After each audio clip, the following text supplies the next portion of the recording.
마태복음 7장입니다. 말씀.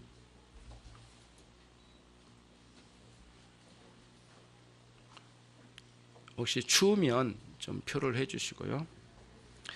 마태복음 7장 24절로 27절입니다. 제가 먼저 읽겠습니다.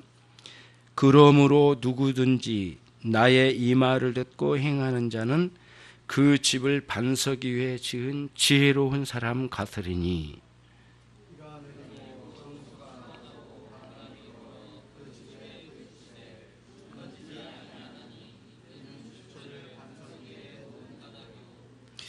나의 이 말을 듣고 행치 아니한 자는 그 집을 모래 위에 지은 어리석은 사람 같으리니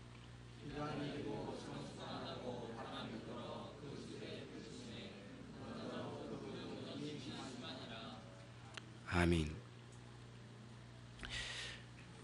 이제 산상수훈의 말씀이 거의 막바지에 다다랐습니다. 우리 주님께서 비유의 말씀으로 이 마지막 부분에 말씀해 주시는데 이 말을 듣고 행하는 자는 반석 위에 집을 지은 것과 같다라고 이렇게 말씀을 해 주셨어요. 그리고 만약에 이 말씀을 듣고 행하지 않는 자는 모래 위에 집을 지은 것처럼 어리석다, 이렇게 말씀해 주심으로 그러면은 도대체 여기서 말씀하신 예수님의 말씀 중에 이 말은 무엇일까가 오늘 우리가 관심이 있습니다. 기본적으로 가장 좁게 생각하면 산상수훈 5장부터 6장, 7장에 이르는 산상수훈의 말씀을 듣고도 행하지 않는 자는 어리석고 그 말씀을 듣고 행하는 자는 지혜로운 자다, 이렇게 말씀해 주심으로 결국에는 앞부분부터 계속적으로 들려준 이 말씀을 들려주시고 이제는 그 들은 말씀을 따라 변화된 사람들이 삶에 적용해서 구체적으로 삶의 현장에서 구현시켜서 살아가야 될 것을 예수님께서 말씀해 주신 거예요. 그게 이제 오늘 이 본문의 말씀의 전체적인 구조가 그런 내용입니다. 하나의 이런 비유, 메타포라고 하잖아요. 그러니까 어떤 사물의 이치, 어떤 생활의 이치를 비유적인 것으로 다른 이야기로, 다른 물질적인 이야기나 어떤 다른 이야기로 그 이야기를 꾸며서 이렇게 돌려서 우리들에게 가르쳐주는 비유의 말씀, 메타포를 사용하셨는데 본문은 굉장히 간단하고 아주 그 단순한 그 비유로, 그러니까 메타포를 사용을 하신 거예요. 간단하게 주님의 말씀, 이 산상수훈을 듣고 행하는 자는 지혜롭고 반석 위에다 집을 지은 것 같고, 꼭 집 짓는 것과 연결을 시키셨어요. 그 다음 만약에 이 말씀을 듣고 행하지 않는 사람들은 어리석은데 그 사람은 모래 위에 집을 지은 것 같아서 만약에 인생에 비가 내리고 창수가 나고 바람이 불면 그 집이 그 반석 위에 지은 집은 그대로 남지만 모래 위에 지은 집은 순식간에 그런 시기에 무너지게 된다. 그렇게 아주 간단하고도 단순한 말씀이지만 이 마지막 산상수훈 전체의 말씀을 강력하게 마음에 심겨주시고 이 말씀을 반드시 이 말씀을 따라 순종하며 살아가야 될 것을 적용적으로 말씀해 주신 거라고 봅니다. 그러면은 5장부터 한번 보십시다. 5장 이제 3절부터 시작됩니다. 5장 1, 2절과 7장 마지막 28절, 29절 말씀이 하나의 이렇게 이제 묶여진 겁니다. 어떤 항아리 구조를 이루고 있어요. 그래서 이렇게 양쪽으로 묶여져 있거든요. 그러니까 앞에 있는 마태가 1, 2절에서 설명하고 그 다음 마지막 두 절로 예수님의 말씀을 또 설명합니다. 말씀의 그 상황을 설명해요. 그래서 예수님의 설교의 말씀을 양쪽으로 딱 끌어안는 것 같은 그런 느낌으로 산상수훈을 품어내고 있어요. 마태가 직접 경험한 그 자기의 경험과 그 상황을 그대로 이렇게 설명으로, 마태의 설명으로, 그리고는 그 가운데 산상수훈이 진행되고 있죠.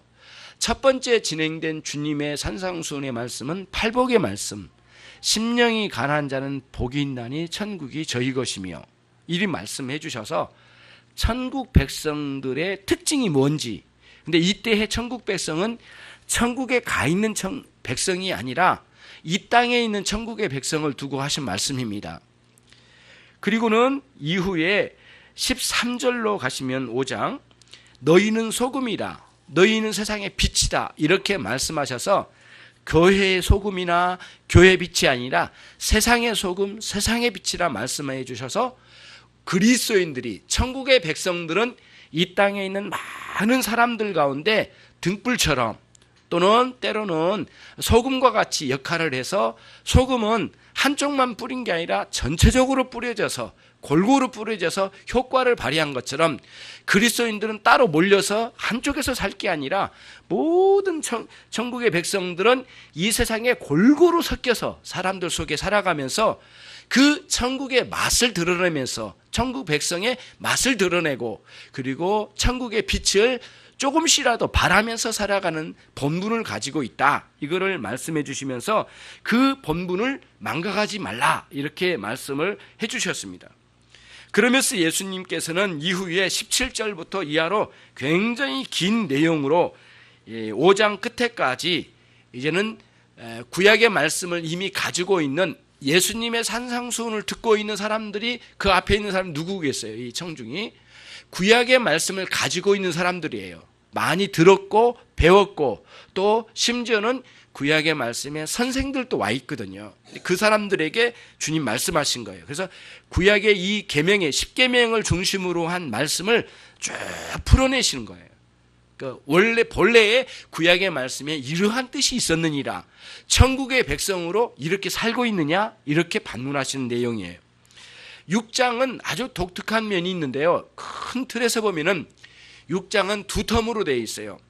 한 텀은 18절까지가 한 텀이고요, 19절로 마지막이 한 텀인데, 앞에 있는 텀은 뭐냐면은 소위 말하는 종교생활, 신앙생활 안에 있는 내용을 설명을 먼저 말씀하셨어요. 그 중에 하나가 뭐냐면은 기도생활, 구제생활, 남을 돕는 구제생활, 그리고는 금식생활, 신앙생활에 상당히 중요한 부분이고 핵심적인 요소들이 있는데, 우리 신앙생활 요소 중에 이 구제, 기도, 금식이라고 하는 중요한 종교생활의 내용의 그 본래의 의미, 그리고 참된 것은 무엇인가, 종교생활의 참된 종교생활을 파헤쳐서 알려주신 거예요. 그거를 그래서 사람들에게 보이려고 하는 이런 시도들을 모두 멈춰라. 그리고 그 사람들에게 보이려고 해서 신앙생활을 하는 모든 것들은 외식적인 신앙생활이다, 이렇게 말씀해 주시면서 참된 신앙생활로 돌아올 것을 말씀해 주시고, 19절부터는 종교생활, 이런 교회생활이 아니라 여러분들이 한 주간 동안 살다 오신 일상생활에 대한 내용으로 나옵니다. 그렇죠? 아주 굉장히 골고루, 예수님께서 아주 골고루, 그 주제 자체가 아주 골고루 터치를 해주신 내용이에요. 그래서 19절로 24절까지는 우리가 한 주간 동안 이 땅에서 살면서 살아가는 내용 중에 세상을 사랑하는 문제성에 대해서 말씀해 주시고, 그 다음에 우리는 세상까지 사랑하지는 않지만은, 그렇지만은 이제 25절로 이하로 끝부분까지 세상을 적극적으로 사랑하지는 않지만 소극적으로 우리 안에 들어오는 게 뭐가 있느냐면 염려거리가 많다라는 거예요. 염려 걱정거리가 참 많은 거예요. 예. 그리고 그 염려의 문제를 우리 주님께서 다뤄주셨어요. 그리고는 7장으로 넘어오셔서는 사람에 대하여 어떻게 처신을 해야 될지, 나와 저 사람과의 관계, 교회 안에서, 가정에서, 사회에서 그 사람들을 대하는 우리의 내적인 태도, 이것들을 쭉 설명해 주시는 내용으로 상당히 골고루 우리의 생활의 전반을 다뤄주셨어요. 거의 대부분을 다뤄주셨다 해도 과언이 아니에요.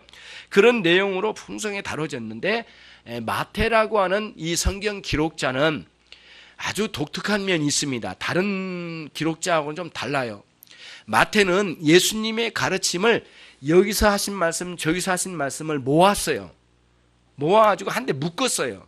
그래가지고 예수님의 말씀을 따로 묶어서 설명을 해내는 거예요. 그게 산상수훈이 첫 번째 나와 있는 5장부터 7장까지 묶음이에요. 그러니까 한 자리에서 계속 설교를 하셨는지, 그 다음 오늘 하시고 그 다음날 하시고 그 다음날 하신 거를 이렇게 3년 동안 하신 내용 중에 그 지역, 그 산상, 갈릴리 호수 옆에 언덕처럼 생긴 거기 언덕배기에서 하신 그 설교, 그래서 누가는 그거를 산이라고 하지 않고 언덕이다 이런 식으로 표현한 장면이 나오듯이 우리가 말하는 큰 산이 아니라 상당히 언덕과 같은 그런 산인데 거기서 설교하신 내용을 주로 묶어서 설명하신 내용으로 여기에 담으셨어요.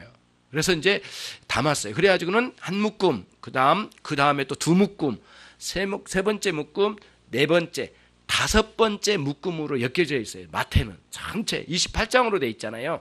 그래서 그 예수님의 말씀을 다섯 묶음 사이사이에는 예수님께서 보여주시는 성도를 향한 사랑, 불신자를 향한 사랑하심, 병자를 사랑하심, 죄인을 구원하신 내용, 그 다음에 바리새인들과 싸우시며 진리를 선포하신 내용, 이런 것들을 사이사이다가 담으신 거죠. 그렇죠. 그러니까 그 옆에는 이야기, 가운데는 5가지의 설교의 내용을 이렇게 각각 담아서 마태복음이 5묶음으로 엮여져 있다. 그래서 예수님의 사건 중심, 말씀 중심, 사건 중심, 말씀 중심 이렇게 겹겹으로 이렇게 계속 교차적으로 나가면서 28장까지 이루어졌습니다. 그래서 이런 구도로 여러분들이 마태의 마음을 품고 마태복음을 읽으신다면 상당히 가까이 와닿을 거라고 생각합니다. 예수님은 지금 이렇게 가르쳐주고 있는 산상수훈 마태복음 5장부터 6, 7장에 이르는 기나긴 이 설교를 듣고 너희들이 만약에 행하지 아니한다면 너희의 인생의 기초를, 너희의 인생을 집으로 생각한다면은 이제 우리의 인생 모두를 집으로 비유하자면 인생의 집을 기초가 잘못된 곳에 세워지거나 올바른 기초 위에 세워진 것을 경험하게 될 건데,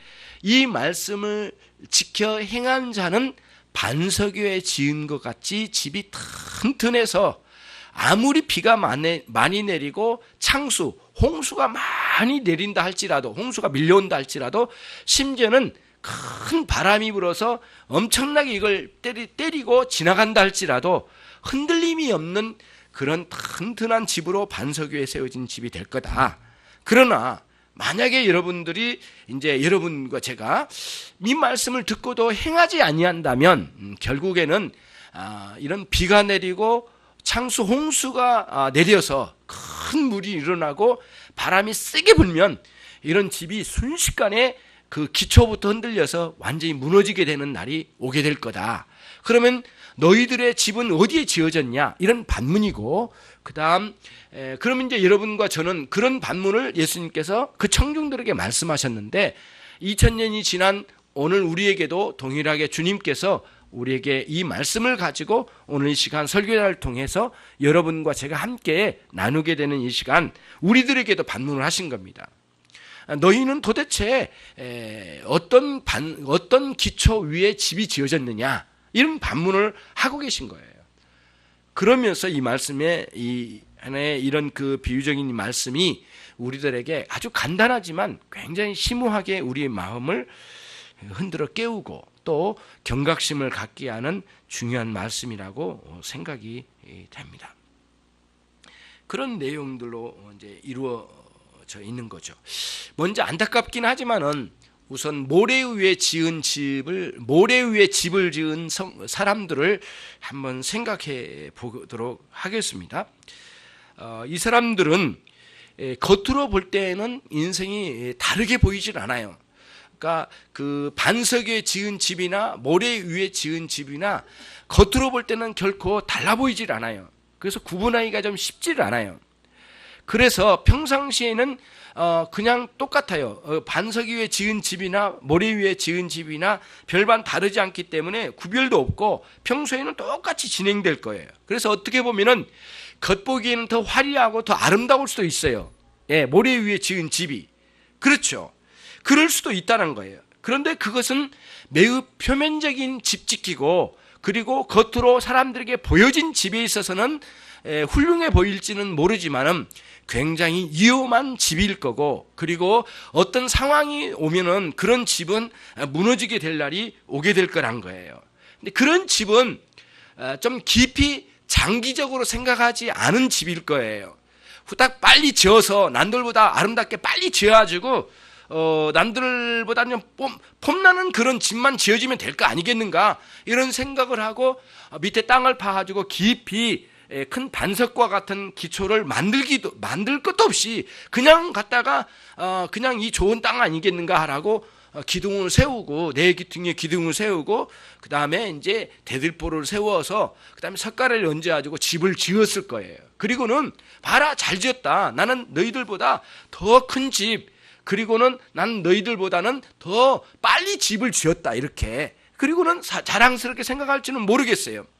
그러면서 그렇게 집을 지었지만 장기적인 생각이 없고 영원한 생각이 여기에 개입되지 않는 가운데 막 지어놨기 때문에 그런 집은 굉장히 위험하다는 거예요. 그래서 이런 집은 솔직히 말해서 생각이 없는 집이죠. 그리고 이런 집은 장기적으로 바라보고 오랫동안 사용할 집이 아니라는 것이에요. 그리고 어떻게 보면 신앙적으로 보면은 영원한 집이 아닌 거예요. 그러면서 그 집이 대단한 집일 거라고 생각하고 거기에 잠도 자고 또 거기서 생활도 하게 될 거예요. 그러나 문제는 그 다음이에요. 생각 없이 장기적으로 지어지지 않는 집은 어느 순간에는 이렇게 비가 내린단 말이죠. 그리고는 바람이 불기도 하고 창수가 나서 언젠가는 큰 타격을 입게 되는 상황이 온다, 이런 말씀이에요. 그래서 여러분과 저는 오늘 여기서 하나 깊이 마음에 새겨야 될 것 중에 하나가 뭐냐면은, 본문을 아무리 봐도 비가 내리고 창수가 나고 바람이 부는 게 모래 위에 지은 집을 지은 사람에게만 온다고 되어 있질 않아요. 오히려 반석 위에 지은 집에도 비가 내리고 창수가 나고 바람이 분다고 되어 있어요. 그러니까 아무리 훌륭한 신자일지라도 그 사람에게 비가 내리고 창수가 나고 바람이 불 거예요. 인생에 어떤 면에서는 다 똑같지는 않겠지만은 어떤 면에서는 그 모래 위에 지은 집을 지은 사람보다는 반석에 지은 집을 지은 사람에게 더 많이 비가 내리고 더 많은 창수가 나고 더 많이 바람이 불 가능성도 있는 거예요. 예. 그래서 실제로 그런 삶을 성경의 많은 위인들도 그렇게 살았어요. 예. 그래서 야곱도 바로왕 앞에서 그랬잖아요. 내 인생이 조상들에 비하면 길지는 않지만 이 7, 80년의 이 인생의 길에 참 고단했습니다. 험악한 세월을 보냈나이다. 아주 눈물겨운 이야기를 하거든요. 자기 7, 80년의 인생의 전 과정이 너무너무 험악했다는 거예요. 그러니까 그의 야곱의 인생에도 이렇게 비가 내리고 창수가 나고 바람이 부는 인생을 살아왔다는 거예요.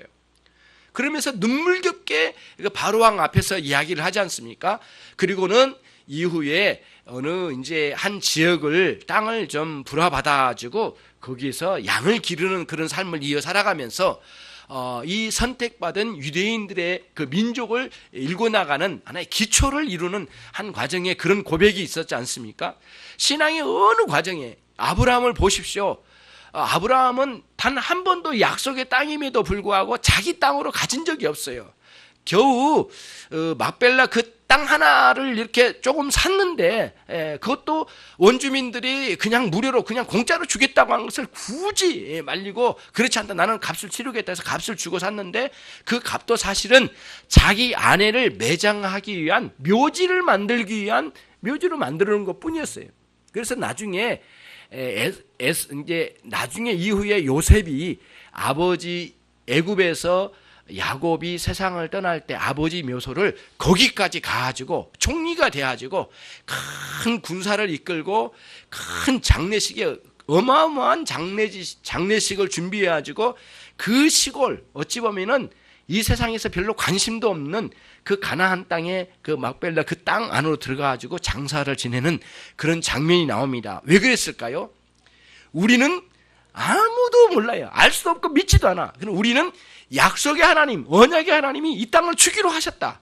우리는 아무리 화려하고 대단한 인류 국가에 살고 있지만은 사실은 우리는 이곳으로 돌아올 것 언젠가는 약속의 하나님을 잊지 않겠다고 하는 확증, 그리고 그거를 형제들과 자기 자손들에게 확증시키려고 요셉이 아주 의도적으로 그런 장례식을 치른 것 같아요. 아무튼 그런 인생에 그런 신앙이 있는 사람들도 많은 환란이 있어요. 그러니까 다윗도 인생의 전 과정이 너무너무 슬픈 고난의 과정이었어요. 그는 비가 그친 날이 거의 없었던 것 같아요. 예. 홍수가 그친 날이 거의 없었던 것 같아요. 바람이 쉬지를 않는 삶이 다윗이었다고 생각이 됩니다. 그런 과정에서 하나님께서 그를 인도하시고 그때마다 여호와 하나님께 붙들려 살아가기를 갈망하고 주님께 나아갔던 사람이 다윗이었다라고 생각돼요. 오늘 우리는 여기서 다시 한번 생각을 해볼게요. 24절을 다시 한번 읽어봅시다. 같이 읽겠습니다. 시작. 그러므로 누구든지 나의 이 말을 듣고 행하는 자는 그 집을 반석 위에 지은 지혜로운 사람 같으니. 여기서 이 말은 산상수훈이라고 되어 있고요. 좀 넓게 생각하면 예수님께서 꾸준히 전해오신 복음 진리, 조금 넓게 보면은 66권 하나님의 말씀, 이렇게 이제 우리가 확장시켜 생각할 수 있겠지만 산상수훈의 말씀이요. 여기서 듣고라고 하는 부분이 단순히 귀로 스쳐가는 들음이 아닐 거라고 봐요. 여기서 들음은 인생의 기초를 해서 집을 지은 것까지를 표현해서 말씀하신 거 보니까 단순히 귀로 듣고 지나가 버리는 그런 짤막한 들음이 아니라 들어서 마음에 새겨지고 영혼의 변화를 일으키고 존재가 새롭게 되어진 그런 사람이죠. 그래서 그가 그 들은 말씀을 행하였는데 이례적이고 단회적인 행함이 아니라 지속적인 행함으로 이어졌을 거라고 생각해요. 아니, 영원히 그 말씀을 따라 살아가는 존재가 되었을 거라고 생각해요. 그런 사람이 오늘 여기서는 반석 위에 집을 지은 사람이다. 이를 주님께서 말씀해 주시고 그는 매우 지혜로운 사람이다. 이렇게 말씀해 주시고 계십니다. 그런 의미예요. 그래서 우리들이 이제 우리의 삶을 한번 되돌아보면 이런 거예요. 모래 위에 집을 지은 사람의 생활의 태도는 무엇이냐면은 하나님의 말씀을 자기 인생의 기초로 삼지 않기 때문에 모래 위에 집이 지어진 상태예요. 예수 그리스도의 복음 진리에 기초해서 자기 인생이 어디로부터 왔고 어떻게 지내고 어디를 향하여 가고 있는지에 대한 명확한 확신이 없어요. 그렇기 때문에 하나님의 말씀이 내 인생의 가르침의 기초가 되질 않아요. 겨우 이런 형태는, 이런 상황에 모래 위에 집을 지은 사람은 교회 밖에도 있지만 교회 안에도 있을 수 있어요. 그렇기 때문에 겨우 교회를 나오셨더라도 여러분이 혹시 이런 식으로 이제 대할 가능성이 있는 거예요. 예를 들자면은 하나님의 말씀을 내 인생에 도움이 되고 내 입맛에 맞는 것은 받아들이지만 그렇지 않고 내 입맛에 받아들이기 어려운 것은 결국에는 받지를 않는 거예요. 그러다 보니까 하나님의 말씀도 취사 선택을 해가지고 하나님이 사랑의 하나님에 대해서는 듣기가 너무 좋고 심판의 하나님은 너무 역겹고 받아들이기 싫고 그리고 하나님께서 선하게 인도하신 것은 듣기 좋지만 고난을 감당하라는 말씀에는 그건 별로 받아들이기 쉽지 않은 거예요. 그런 상황이 있으니까 모든 말씀을 다 받아들이고 듣고자 하는 열망이 있어야 되는데 이런 것들이 한쪽으로 가는 거죠. 결국에는 말씀을 기초로 한 사람은 전체적으로 복음 진리에 이런 그 전체 내 인생 존재 자체가 복음 진리의 가르침으로 잘 구성되어 있는 인생이 돼야 될 텐데, 복음 진리의 구도 가운데 내 인생이 구성된 게 아니라 하나님의 말씀은 말씀이지만은 내가 좋아하는 말씀으로만 여기서 채워져 가고, 그리고 이 세상에 좋은 것도 내가 채워져 가면서 이렇게 가는 거죠. 그러면서 결국에는 기초를 말씀으로 기초를 이룬 게 아니라 자기 철학과 이 세상의 사상과 사람들의 가르침과 세상의 이치에 대해서는 밝아가지고 인간적인 중심의 사상에 많은 그런 철학적인 요소들은 자기 인생의 기초를 이루어서 자기 생각이 삶의 기초를 이룬 가운데 있는 사람들을 오늘 여기서는 결국에는 모래 위에 집을 지은 사람이라고 그래요. 그 사람 평소에는 잘 보이질 않아요.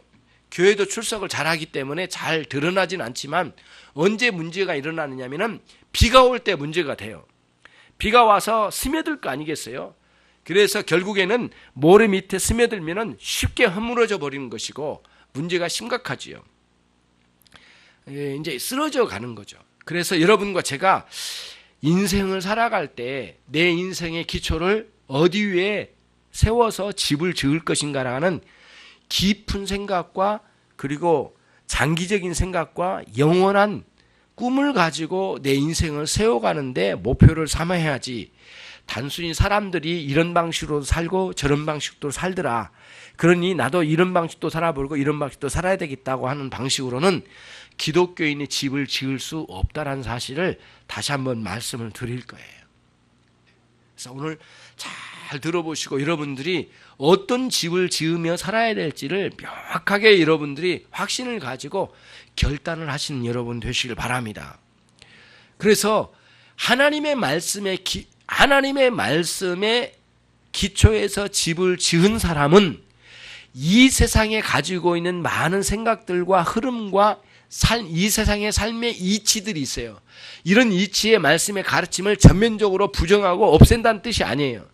그 말씀이 하나님의 말씀에 잘 어울린, 하나님의 말씀에 부합한 것들을 잘 적용해서 살아갈 때 쓰여먹고, 어떤 것은 불신앙적인 사고의 체계를 가진 가르침은 과감하게 버릴 수 있는 사람이 되고, 용기를 가지고 내가 정직하게 정말 내가 어떤 것을 가지고 있는지를 분별해서 버릴 건 버리고 취할 건 취할 수 있는 분별력과 용기와 결단이 우리에게 주어지는 거예요. 언제요? 반석 위에 집이 세워진 사람들 위에는 복음 진리로 내 인생이 어떤 존재인지를 깨닫고 하나님 앞에 내가 누군지에 대한 확신이 들어있는 사람은 그런 결단이 있게 되는 것이에요. 그래서 용기가 생기는 것이죠. 그리고 그 용기는 정직함에서 나옵니다. 정직하게 내가 어떤 존재인지를 충분히 정직하게 고백한 사람들은 내 자신이 이렇다라고 충분히 정직하게 내어놓고 하나님께 말할 수 있는 사람들이에요. 고백할 수 있는 사람들이에요. 그리고 나는 불완전한 존재라는 사실을 충분히 고백해요. 그리고는 용기 있게 지금 가지고 있는 이 기초를 버리고 반석 위에 집을 짓는, 새로운 집을 짓는 용기 있는 사람이 될 거라고 생각해요. 상당히 이 부분은 굉장히 중요한 부분이거든요. 중간쯤 헐어서 내서 바꾸치기 할 수 있는 거 아니에요. 지붕만 뜯어서 바꾸치기 하자, 그것도 아니에요. 껍데기만 바꾼 게 아니에요. 기초를 바꿔야 되기 때문에 전체를 허물어야만 세워지는 거예요. 그래서 여러분과 저는 우리의 삶의 기초를 완전히 뜯어 고치지 않는 이상 결국에는 참다운 그리스도인이 될 수 없다는 사실이에요. 모래 위에 지은 집, 그것은 매우 위험한 것이고 언젠가는 반드시 무너지고야 말 거라는 확신이 우리 안에 있는 것이에요. 우리 주님의 가르침이 그것이에요. 그래서 모래 위에 지은 집은 그 집의 중심축이 자기 자신이에요. 그리고 반석 위에 지은 집을 지은 사람은 그 중심이 예수님 그리스도가 되시는 것이에요. 예수님이 중심이시고 또 예수님께서 중심이기 때문에 모든 그 뜻과 의향이 예수님이 원하신 바에 부합한 삶으로 모든 삶이 재조정될 거예요. 그렇지 않고 모래 위에 지은 집을 지은 사람은 예수님의 중심이 아니고 나 중심이기 때문에 내가 쌓아 올린 의, 나의 자기 자신의 의가 기초가 되어가지고 거기 올라갑니다. 그래서 누군가 우리를 향하여 비난하면 결코 참을 수가 없는 거죠. 왜냐하면 기초를 흔들었기 때문에. 그래서 복음을 들을 때 매우 기분 나쁘고 듣기가 싫은 거예요. 왜 그러냐면은 복음 진리는 그 기초를 흔들어서 허물어 버리려고 시도를 하니까 복음은 듣기가 싫은 거거든요. 그래서 여러분과 제가 만약에 이런 부분들이 혹시 우리 가운데 있다면 이것들을 정말 고쳐가는 그런 우리들이 돼야 되겠어요. 그래서 그 모래 위에 집을 지은 사람들의 또 하나의 특성은 무엇이냐면은 하나님의 말씀을 듣고도 그 말씀으로 자기를 성찰하지 않는 우를 범하여요. 반드시 그럴 수밖에 없어요. 자기를 살피지를 못해요. 결국에는 말씀을 외면하고 말씀을 대면하지를 못해요. 그렇게 한 번도 정확하게 한 적이 없는 사람들이 있을 수 있다는 거예요. 그래서 오늘 제가 여러분들에게 드리는 말씀은 뭐냐면은 여러분은 언제나 어느 순간에나 그리스도의 복음 진리를 외면하지 말고 대면하는 그런 사람이 돼야 되겠어요. 다시 말씀드릴게요. 복음 진리를 외면하지 말고 언제나 그리스도인 되고 훌륭한 신자가 되었더라도 복음 진리를 언제나 대면하는 사람들이 돼야 된다는 것이에요. 그러려면 용기가 있어야 돼요. 그러려면 정직해야 돼요. 내 자신이 얼마나 부끄러운 존재인가를, 내가 얼마나 허무한 존재인가를 충분히 하나님께 실토할 수 있는 정직함이 있어야 돼요. 그리고는 내 자신이 그렇게 드러냈더라도 전면적으로 이걸 허물어도 내 자신이 허물어도 문제가 되지 않는, 허물어도 어쩔 수 없다라고 하는 생각을 가지고 용기를 가지고 주님의 말씀 앞에 대면할 수 있는 그런 우리들이 돼야 된다는 말씀을 드리고 싶은 거예요. 그래야만 하는 거죠. 그래야 진정으로 반석 위에 집이 지어지는 그런 놀라운 효과를 발휘할 수가 있는 것이고, 또 그런 반석 위에 우리 집이 아름답게 세워지는 것이라 말씀드릴 수가 있는 것입니다.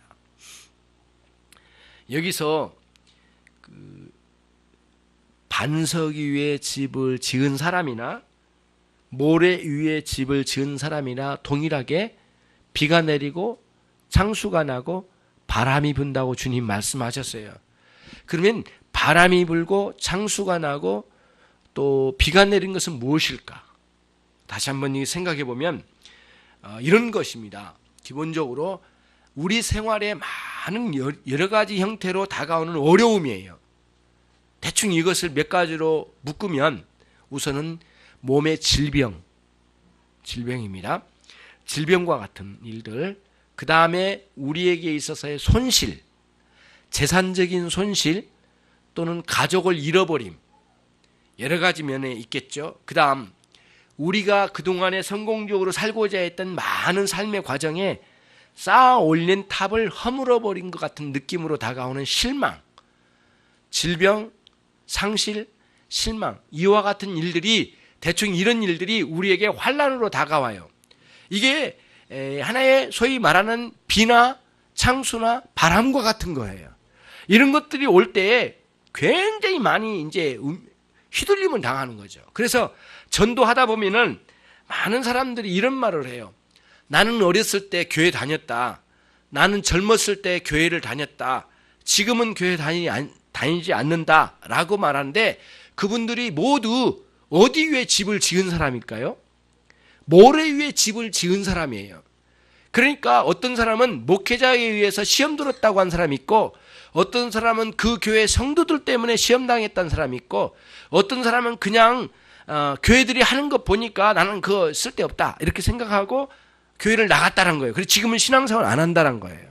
그러면서 수만 가지 방식으로 자기가 신앙생활을 하지 않는 것을 변명하지만 사실은 한 가지로 모아져요. 그 뭐냐면 모래 위에 집을 지었던 거예요.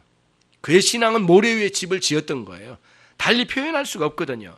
그래서 어떤 사람은 군대를 가서 그 집이 허물어진 사람이 있고, 어떤 사람은 결혼한 순간부터 이렇게 무너진 사람이 있고, 어떤 사람은 여자친구 만나가지고 남자친구 만나는 순간부터 그 집이 무너지는데 아주 작은 일 때문에 무너지는데, 사실은 그 무너짐이 모래 위에 지었기 때문에 어떻게 보면은 서서히 내리는 이슬비와 같은 그 작은 물길이 밑으로 스며들기만 하면 모래 위에 지은 집은 쉽게 무너지거든요. 그게 이제 되는 거예요. 그러니까 끊임없이 진리의 말씀으로 우리의 삶을 다시 한번 성찰하고 그리고 우리 자신이 어디에 집이 지어졌는가를 살펴보며 정말 반석 위에 지어진 집이 아니라면 결단에 우리 주님 앞에 돌아와서 그 예수 그리스도가 내 인생의 기초가 되셔서 내 집이 아름답고 영원한 집이 돼야지 살다가 어느 순간에 무너져버리는 그런 집이 된다면 정말 너무너무 실망스러운 일이 아닐 수가 없어요. 사람들은 자기 집이 모래 위에 지어진 집이라는 생각을 못하고 말이죠. 기독교는 이것뿐이라고 하는 생각을 많이 가져요. 기독교 신앙은 이것뿐이야 라고 하는 생각을 가지고 실망하고 간 사람들이 많은데 그런 것들이죠. 그런 일들이 막 들어온 거죠. 그래서 여러분 우리 인생에 여러 가지 현상들이 있지만은 기본적으로 큰 틀에서는 세 가지 방식의 영적인 의미에서 우리에게 들어옵니다. 아까 말씀드린 것처럼 질병이나 손실이나 실망 같은 일들이 오긴 오지만 문제는 우리의 내면에 있는 영혼을 흔들어서 넘어뜨리게 하는 요소인데 그게 뭐냐면 우리 안에 영적인 문제예요. 그래서 영적인 관점에서 보자면 뭐냐면 이 땅에 있는 세상이에요. 이 세상의 사고방식이나 이 세상의 철학이에요. 하나님의 말씀에 반감을 가진 그런 철학적인 사상들이나 이 세상에 많은 흘러가고 있는 세상의 가르침들이에요. 이런 것들이 서서히 우리 안에 들어와서 어느 순간에 이거 서서히 들어와가지고 머리끝부터 발끝까지 전면에 스며들어요. 예. 뭐가요? 이 세상이라고 하는 사고방식이 들어와요. 그리고 이게 어느 정도 꽉 채워지면 조금만 바람이 불고 조금만 비가 내리고 조금만 창수가 나도 쉽게 무너져 버린 거죠. 이런 형태로 많이 우리가 공격을 많이 받게 되는 것이에요. 그것들을 여러분들이 면밀하게 살피고 이게 이런 방식으로 사람들이 무너지고 넘어지게 되는 거구나 생각해 볼 필요가 있고요. 또 하나는 뭐냐면은 마귀의 세력은 여러 가지 방식으로 우리를 공격해요. 가만두질 않아요. 그래서 신앙생활하는 우리들을 향해서 맹렬하게 공격해 나갈 거예요. 그래서 제일 넘어뜨리기 쉬운 사람이 누구냐? 잘 모르는 사람, 말씀을 잘 안 깨닫는 사람, 되는 대로 사는 사람, 생각나는 대로 살아버린 사람이 제일 공격하기가 좋고 무기가 없어요. 기독교인의 최고의 무기는 진리의 말씀을 잘 소유한 사람, 다시 말하면 성령이 검인 진리의 말씀이 깨달아져서 손에 쥐어진 사람, 그런 사람들은 마귀가 함부로 덤벼들지를 못해요. 그런데 말씀을 잘 깨달아서 이게 복음 진리가 하나의 내 인생의 전반에 구축이 된 사람은 함부로 건드릴 수가 없어요. 예. 이런들 어떠하리 저런들 어떠하리 막 되는 대로 살아간 사람은 생각대로 살 거야 라고 하는 사람들에게는 굉장히 마귀의 세력이 강하게 들어오는 거예요. 예. 특히 여러분 귀신 들린 사람이 누구에게 들리냐라고 하면은 이런 신도 받아들이고 저런 신도 받아들이고 어떤 신을 받아들이든지 나는 상관없어 라고 하는 사람 속에 귀신은 기다리고 있어요. 항상 그래요. 예. 벌레는 더러운 곳에 냄새나는 곳에 가기를 원하거든요. 예. 그런 아주 그 지저분한 그 영적인 세계에 대한 사고방식이 지저분할 때는 마귀가 들기가 너무 쉬운 거예요. 그런 원리가 있거든요. 그래서 또한 마귀 드는 차원까지는 아닐지라도 우리 인생에 이런 그 마귀의 세력이 강하게 우리를 시험 들게 해서 넘어지게 만드는 것이 뭐냐면 진리의 말씀에 체계화된 말씀이 안 갖춰질 때예요. 말씀이 들은 건 있지만 쪼가리쪼가리 파편적인 지식으로 머물면 쉽게 공격하여 우리를 넘어뜨리는 강력한 힘이 돼가지고 공격해 오거든요. 그래서 사도 바울이 에베소서 6장 11절 이하에 17절까지 뭐를 말씀하셨냐면은 신앙생활의 완전 무장을 설명해 줘요. 전신갑주. 그거를 아주 중요하게 갖춰라는 거예요. 여러분과 저는 전신갑주를 입은 거예요. 반석 위에 지은 집에 아주 훌륭한 신앙생활에 강력한 힘을 가진 이런 그 전신무장을 완전 무장을 해가지고 전신갑주를 입은 신자로서 완전하게 싸워갈 수 있는 영적인 세력을 대항할 수 있는 신자가 돼야지 이 공격이도 나가 떨어지고 저 공격이도 나가 떨어지고 조금만 건드려도 나가 떨어져가지고 어쩔 줄 모르는 그런 상황의 신자로는 건강한 신자가 아니잖아요. 그래서 여러분 빨리 성장해야 돼. 어떻게 해요? 말씀의 깨달음과 그 말씀이 생활에 적용되어지고 생활 속에서 어떻게 이거를 살아야 될지 어떻게 판단 판단해야 될지, 그리고 이걸 어떻게 결단해야 될지, 이걸 어떻게 인내해야 될지, 이걸 어떻게 살아가야 될지, 그리고는 사람들과의 관계를 어떻게 가져가야 될지, 내 가정을 어떻게 길러가야 될지, 내 인생의 꿈을 어떻게 펼쳐가야 될지, 그리고 어려운 상황을 어떻게 인내하며 그 좋은 날을, 밝은 날을 기다려야 될지, 이런 것들을 말씀을 가르침 받아가지고 그거를 우리 것으로 갖춰가야 되는 거죠. 예, 빨리 그러셔야 돼요. 그래서 여러분 앞에 있는 성경은 형식지라고 제가 말씀드렸잖아요. 겉으로 드러나는 형식지로만 있는 거예요. 예, 알지자. 지식인데 그냥 여기 있는 형식지로 있는 거예요. 근데 이게 암묵지로 들어오는데 안 들어온다고 그랬잖아요. 들어온 날이 언제까지 기다려야 되냐고요. 그렇게 여러분 마냥 기다린다고 해서 그냥 이 형식지로 있는 말씀이 그냥 이렇게 자연스럽게 암묵지로 들어온다는 거짓말이에요. 그렇게 말한다면 그 사람은 아주 사기꾼일 거예요. 절대 그럴 수가 없어요. 말씀을 찾아가서 면밀하게 따져서 이걸 알아가야 되는 거예요. 근데 그 알아가는 여러분들이 그동안에 가지고 있는 지식도 많이 있을 거예요. 그러나 그게 파편적으로 흩어져 있으면 안 돼요. 이게 논리적으로 잘 갖춰져서 뭔가 체계화된 내용으로 내 안에 구축돼야만 싸움이 되는 거지.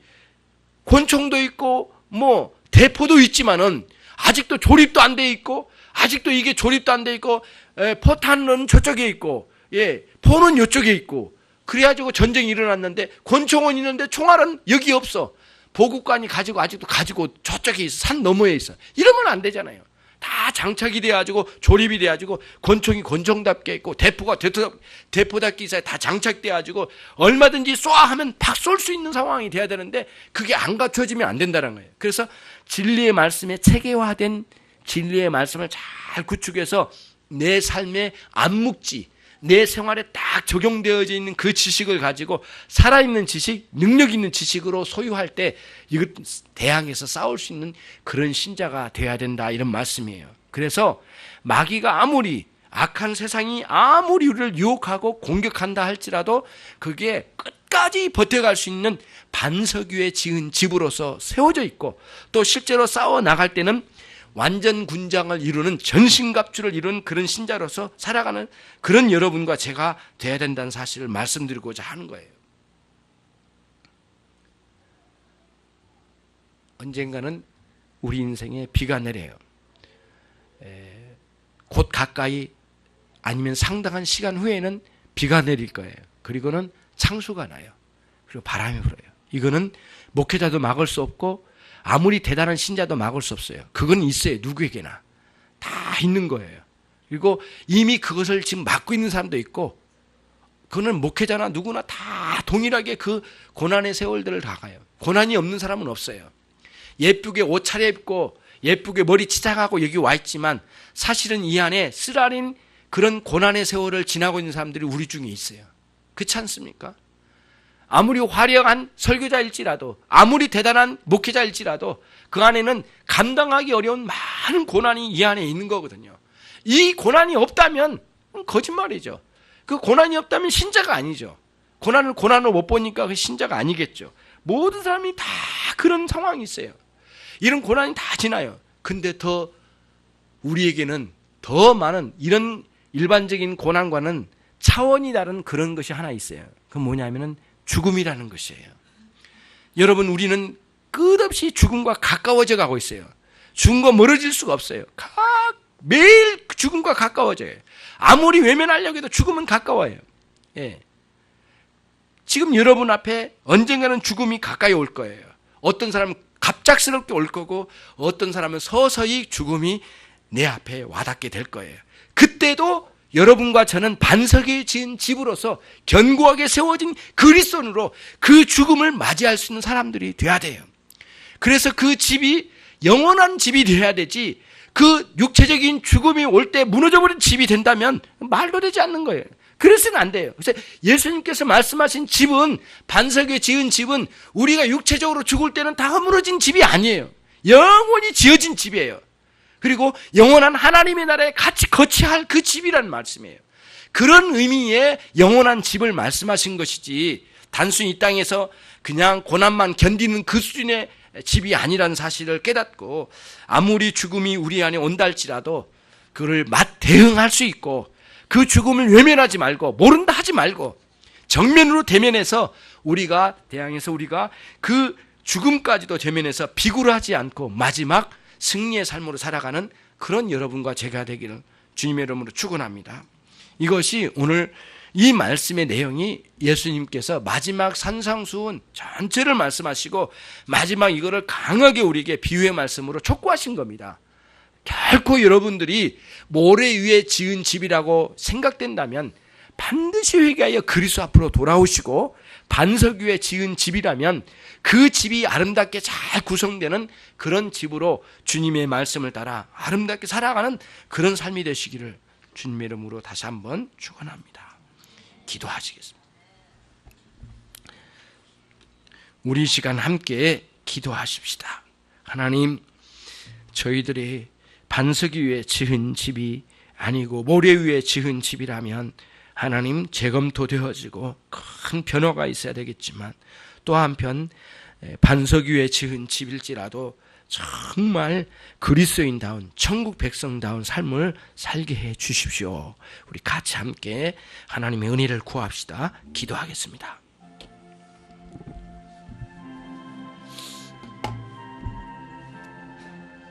사랑이 많으시고 자비하신 하나님 아버지, 주님의 크고 놀라우신 은혜의 역사로 새롭게 해 주시길 원합니다.